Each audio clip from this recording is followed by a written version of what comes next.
It's D-Day plus 12, 1944. A sudden channel storm whips the coast of Normandy. Off Omaha Beach lies the convoy carrying the 83rd. Ships break up and run aground. Ashore, the heavy steel landing piers are twisted and ripped apart. And for 3 days and 3 nights, the division rides out the storm, waiting. On D-Day plus 15, the storm subsides.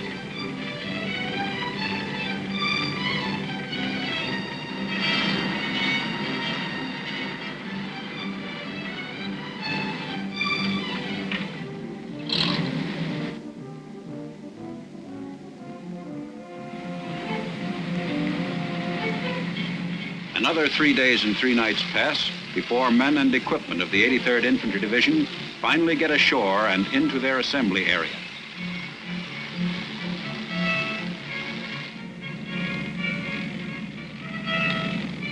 "24 hours later, the division moves up to relieve the 101st Airborne southwest of Carentan.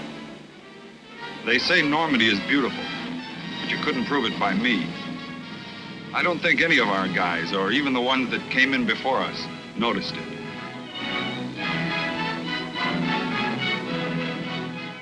And the civilians. All I remember is they seemed happy to see us, especially the kids. The one thing I remember about Normandy was the hedgerows, and they were the biggest damned hedges I ever saw. They were everywhere, around the fields, along the roads. Anywhere you turned, you bumped into one.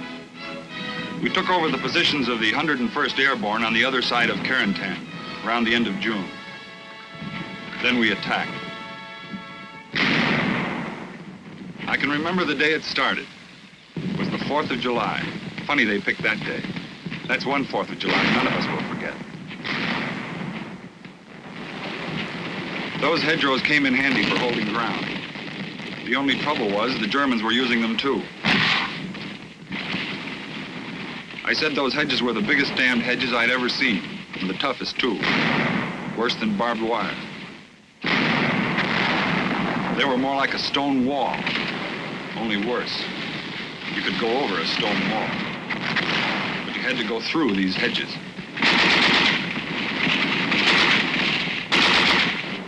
Even our tanks had trouble doing that. We'd go through one, we'd move ahead about 50 yards or so, and there'd be another.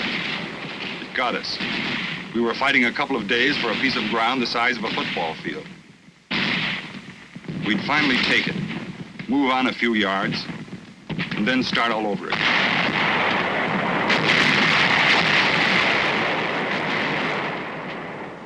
All the time you had this feeling of being hemmed in.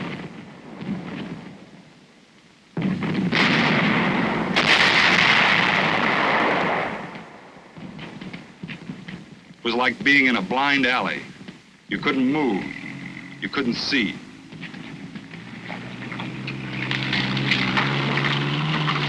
Those German snipers could see all right. They were usually behind us.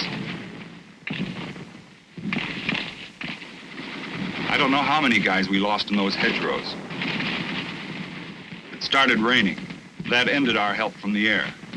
That mud gave us almost as much trouble as the Germans. Our tanks and trucks were bogging down in the field.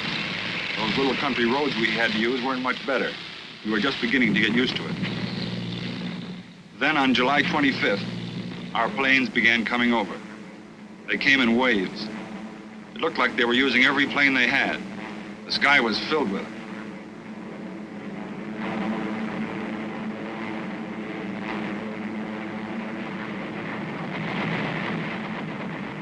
After they finished with the Germans, the going wasn't so tough.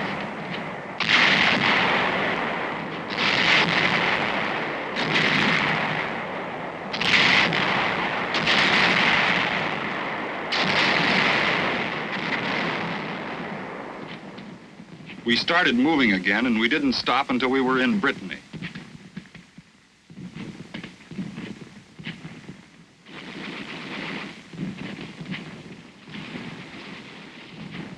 It took us 23 days to get out of Normandy. That was 23 days and nights of steady fighting.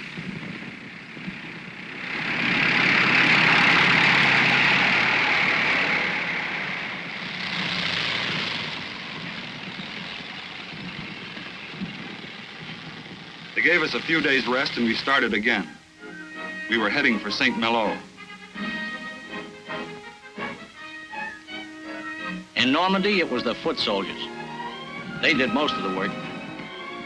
Now it was up to the artillery. The division's objective was Saint-Malo and Dinard. Our job was to knock out the fortified lines that stood in its way. Chateauneuf was the first town.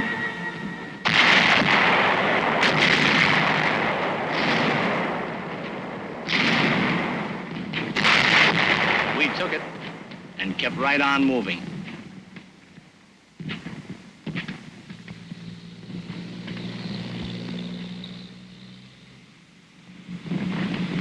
While our troops were still moving through Chateauneuf to fan out across the peninsula, we were already hitting the next fortified line.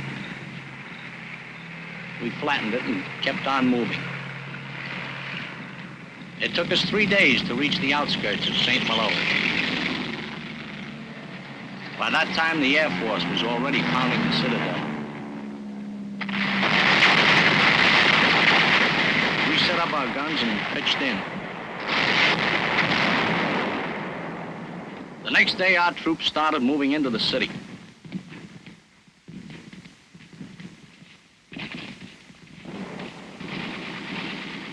We got into Saint-Malo all right, but that was only the beginning. There was still plenty of Germans in Saint-Malo, and they had orders to hold it. The town had to be cleared house by house, street by street. It took us almost a week.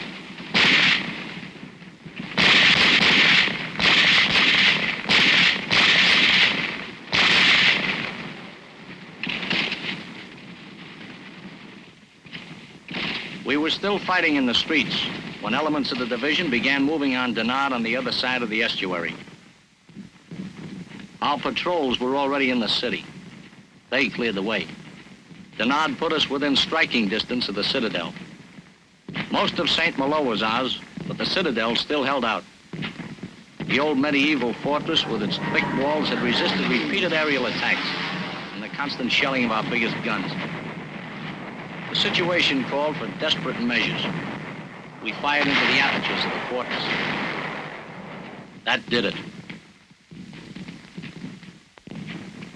With Saint-Malo and Dinard out of the way, we began working on the island of Saint-Malo.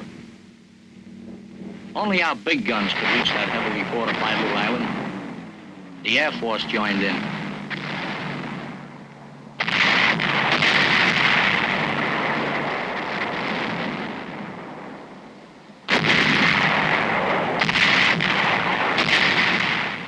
Wasn't long.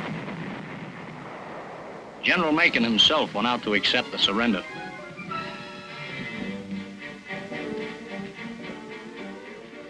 Even before the fall of Saint-Malo, the division was on the move again.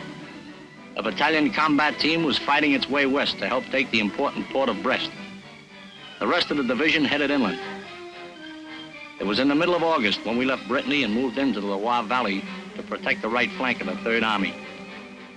That gave us a line stretching along the Loire River from Nantes to Auxerre.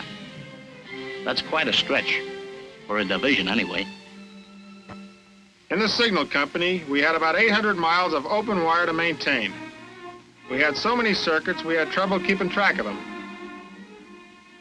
You see, the area the division had to watch reached from Brittany to the middle of France. That's close to 300 miles.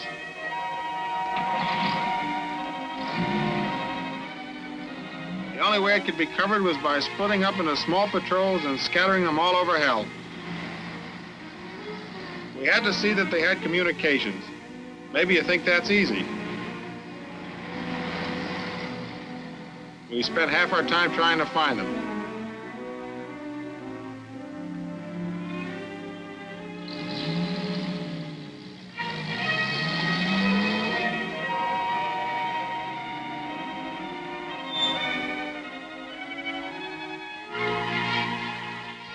Our motor messengers got a workout. They were making 80-mile runs 2 or 3 times a day. What we really needed for the job were L5s. We had a few, but we could have used a fleet of them.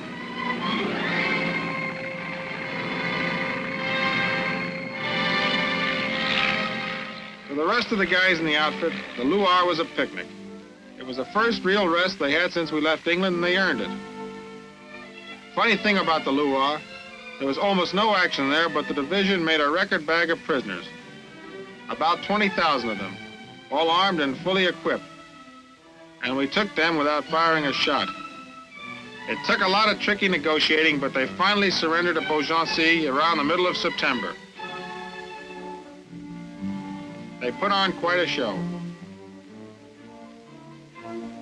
The Germans weren't too unhappy about it. They were mostly service troops, and most of them were glad to be out of it. It was a job collecting their guns and equipment. The horses and wagons got me. You never saw so many. A few weeks after the surrender at Beaugency, the division got orders to move again. We moved east out of France and into Luxembourg. We finished clearing it and stayed there. A couple of months later, we headed toward Germany to relieve the 4th Infantry Division. It was around the beginning of December when the division moved into the Hurtgen. Most of our guys had never even heard of the place. I was with the engineers of the 83rd. We were moving slow. Guess we were kind of nervous.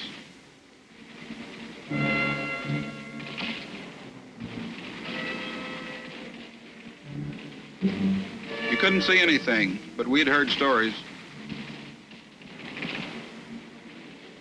We didn't know what to expect. We found out soon enough. The whole forest was covered with mines and booby traps. It got so you were even afraid to move. It was just as bad as the hedgerows. Half the time you couldn't see what you were shooting at. It was different when you hit the open spots. You still had to fight, but at least you had a chance. But there weren't many of those in the Hurtgen. And then there was always the snow and cold. Most of the time we were crawling along, hoping and feeling our way. Even when the snow melted, we still had trouble. You never saw so much mud. We had to cover the roads with logs so that we could move our trucks and equipment. When we weren't ducking snipers, it seemed like we spent most of our time cutting down trees. We of the engineers used to say that we chopped our way through the Hurtgen, and we weren't kidding.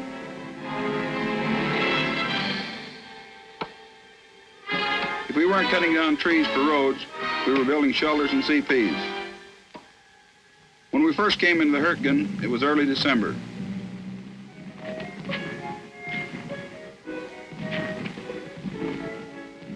The day before Christmas, we went after the last strong point between us and the river. We fought all day Christmas, and then it was over. That night, they loaded us into trucks, and we began moving back into Belgium. Fast. Someone said we were heading for the Ardennes. I was an operations officer.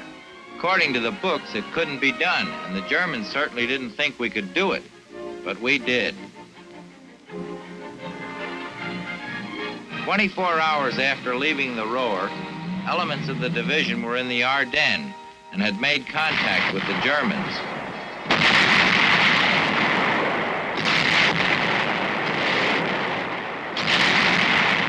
The rest of the division was right behind us. We met the enemy spearhead at Rochefort, held, and finally pushed them back.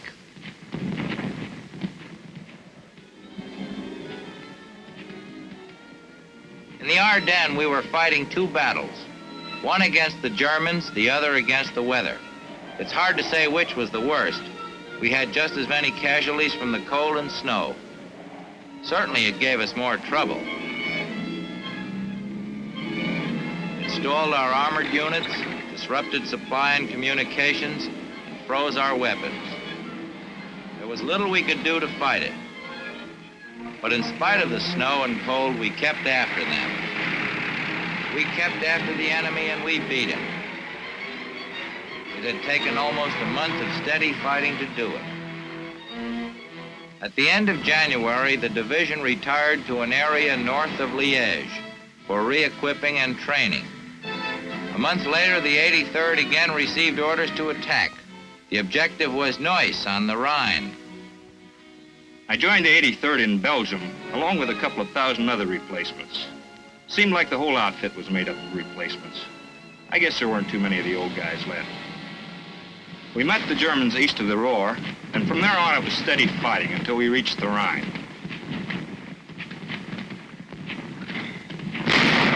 Maybe it wasn't anything like the hedgerow or the Hertgen, but it was plenty hot enough for me.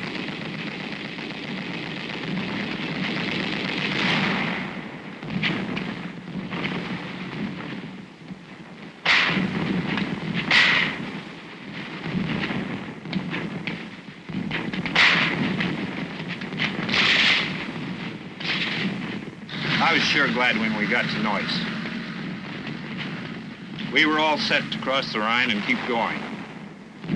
We didn't have a chance. The Germans blew up the bridges in our faces. Instead, we pulled back into Holland. I guess it was around the end of March when we packed up and started for the Rhine again.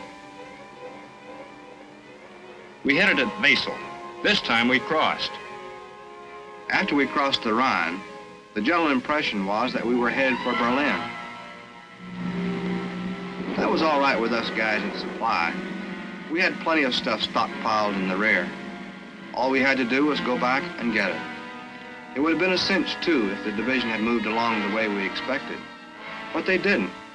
Instead of following the 2nd Armored and cleaning up, as we were supposed to, we were ordered to strike out on our own.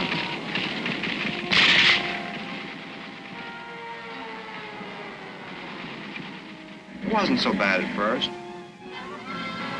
We'd bring up a load of supplies, pick up a load of prisoners, and go back. But when they started rolling, that's when we had trouble keeping up with them. We had to do 2 miles for every mile they gained, one up and one back. They crossed the Weser. They were really tearing along. The Germans were breaking up, and it was becoming a chase instead of a fight. By now, the division was using anything that moved to carry troops. That's when everyone began calling us the ragtag circus. We looked it. Half the time we were alongside or ahead of the 2nd Armored, and it got to be a race.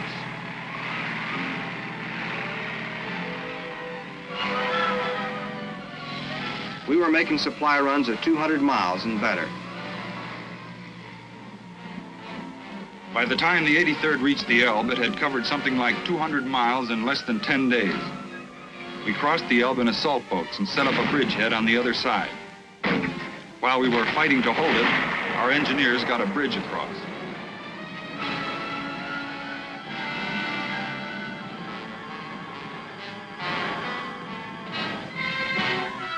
Reinforcements began coming.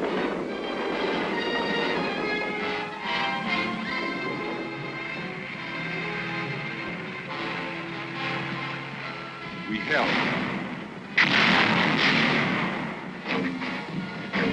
Even pushed ahead. We got as far as Zerbst. Then they told us to stop. And we stopped. It was tough. Berlin was only 40 miles away. It took a year to come over 2,500 miles across Europe. We could have gone on, but the 83rd had done its job. 4 days later, the European war ended.